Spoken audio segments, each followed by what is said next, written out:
Hi. Let's talk about season four, Fish Out of Water. This is one of my top five, maybe my top three favorite episodes in the entire series. I absolutely love it. I think it's a masterpiece. I hope I can convince you of that. I think it's an artistic masterpiece and a philosophical masterpiece. It's extremely rich, and there's no way that we're going to be able to cover everything that's in this episode, but I hope to give you enough of an overview of what's going on in there that you can do some more thinking about it yourself. Also, before you watch this lecture, you should definitely make sure that you've read the two Sartre readings that I put online for this module, since I'm going to draw on Sartre heavily during this lecture. I take it that there are two intersecting themes in Fish Out of Water. One is a theme that I talked about a bunch in the introduction in my previous lecture, and that is the theme of alienation and radical disorientation. The episode asks the question, how do we manage to act and understand ourselves in a fundamentally alien environment in which we're not at home in any sense, including just not being at home in the sense of bodily familiarity and comfort. In the last lecture, I asked you to think about how your body moves automatically and feels smoothly comfortable when you're at home, whether it's in your actual home or an environment that you know well, versus that feeling of disjointedness and disorientation that need to sort of explicitly think out your movements as a puzzle that you get if you're in a new environment. Fish Out of Water gives us an environment that is so radically new that every bit of bodily comfort and familiarity is called into question.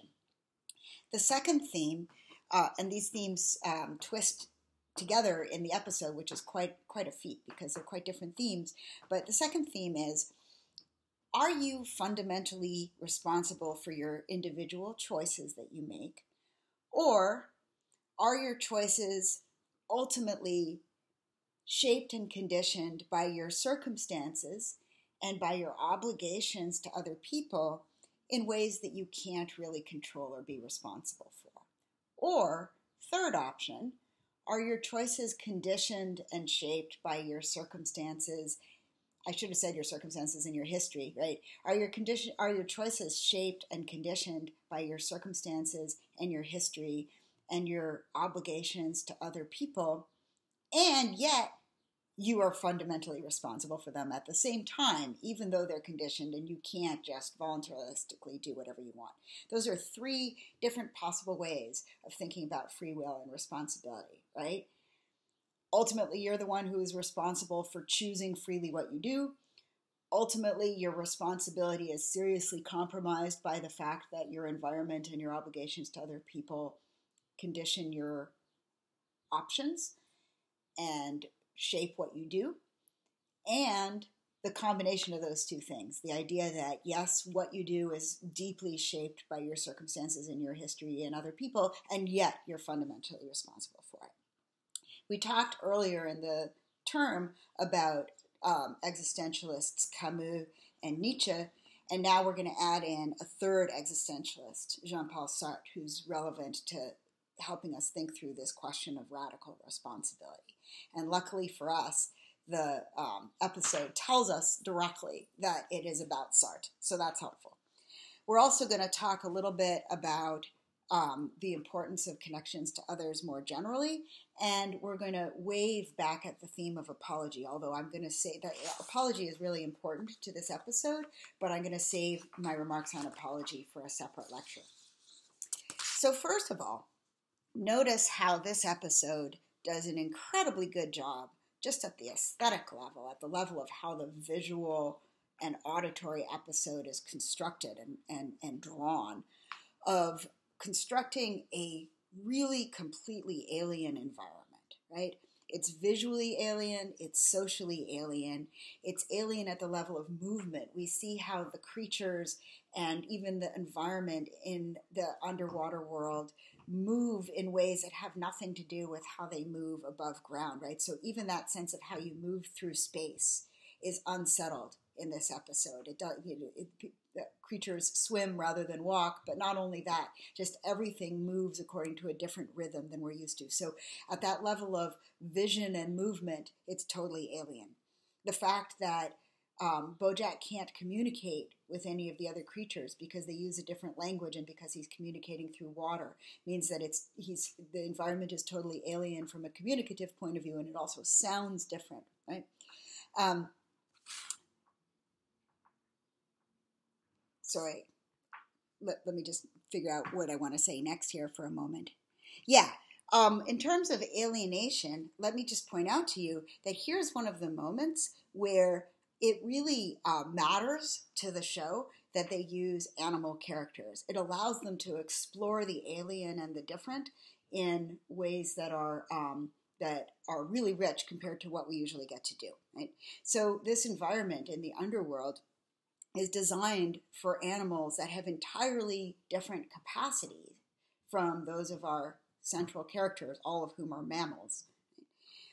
They move and talk and breathe and eat completely differently. The literal medium in which they move around is completely different. It's water rather than air.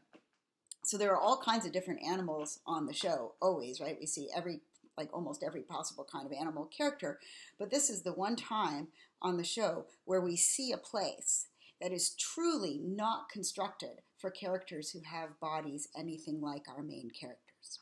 It's constructed for characters who have totally different bodies that move and function and communicate and perceive in completely different ways. I think it's interesting to think about the underworld and how it's portrayed as alien in terms of what it's like in our real human world to navigate the world with a disability in a space that's not made for you. So think about what it's like or would be like to navigate the world in a wheelchair if you're in an environment that is not at all wheelchair accessible, where nothing around you is made for the kind of body you have or the way you move through space. Right? Or if you're blind, think about what it would be like to navigate a world where there's no braille and everything is conducted visually, and so you have no ability to communicate with the world around you. In those cases, what's really vivid is not so much that there's a problem with those bodies as that those bodies just are a bad fit with their environment, right? The problem that you have as a wheelchair user in a space that is not wheelchair accessible is less that your body has something wrong with it and more that there's this radical mismatch between your body and what it can do and the space around you and what kinds of bodies it is designed to accommodate. And I think that gives us a rich way of thinking about what disability is and what it's like to have an embodied disabled identity when there are accessibility challenges. In a sense, very real sense, when Bojack gets to the underwater world, he's disabled, right? Not because his body is broken or incapacitated in some way, but because his body is not designed for the space around him. He is not designed to swim or to breathe underwater or to talk underwater. And so he faces all of these challenges navigating his space that he normally wouldn't face. So in addition to everything else, I think that this episode gives us interesting philosophical food for thought when it comes to thinking about what disability is and why and how disability is incapacitating and the ways that environments can be what makes a disability incapacitating. It's also helpful for thinking about how a disability can shape your identity if your identity is based partly around where you feel at home and where your body makes sense and where you can navigate the world. And at one point,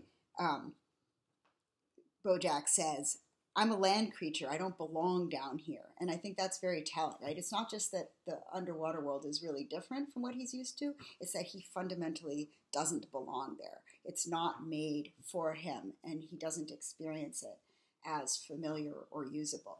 And I think oftentimes that's what the problem of accessibility for people with disabilities really is about. It's about whether or not they can belong in a space.